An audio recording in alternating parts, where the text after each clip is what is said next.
Méditation du 4 mars. Auberge Abraham. Abraham planta un tamaris à Beer-Sheba et il invoqua le nom de l'Éternel, Dieu d'éternité. Genèse 21, verset 33. Il existe un commentaire très curieux de ce verset dans l'une des traductions les plus anciennes de la Bible. Le texte qui mentionne ce commentaire date des premiers siècles de notre ère et fait une traduction très dynamique du Pentateuque. Écrit selon les normes de son époque, il change l'ordre des lettres pour trouver de nouvelles significations à la parole de Dieu. Dans ce cas-ci, il remplace le mot tamaris par demander et soutient que le lieu où se posent les questions est une auberge et donc Abraham a ouvert une auberge à Beer-Sheba. Voici ce qu'il dit. Abraham planta un jardin à Beer-Sheba et y mit au milieu de la nourriture pour les voyageurs. Et quand ceux-ci mangeaient et buvaient, ils voulaient lui payer ce qu'ils avaient mangé et bu. Mais Abraham leur rappelait, « Vous avez été nourris par celui qui parla et le monde fut. » Et ils ne repartaient pas avant qu'Abraham ne les ait convertis et ne leur ait appris à louer le Seigneur du monde. Bien que légendaire, ce commentaire nous fournit quelques réflexions intéressantes.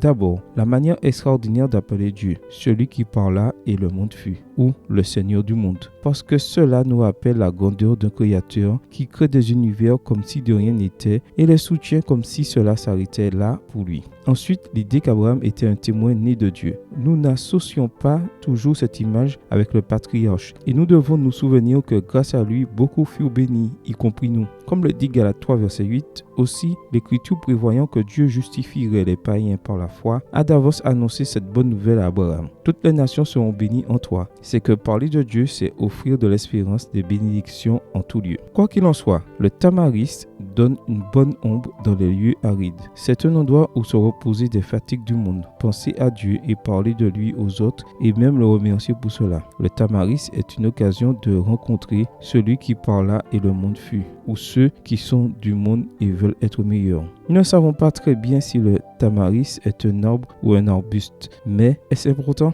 Les étiquettes ne comptent pas quand les choses se font comme elles doivent se faire. Ne nous en tenons pas à des stéréotypes ou à des méthodes. Parlons de Dieu avec sincérité et l'Esprit apportera sa fraîcheur. L'idée du commentaire n'est pas si mauvaise. Nous pourrions établir une chaîne d'autels où l'âme pourrait se rafraîchir et se nourrir. Des lieux de vie et de conseil, des lieux où parler avec Dieu. Et si nous plantions quelques tamaris? Amen. Bonne journée à toi et que le Seigneur te bénisse.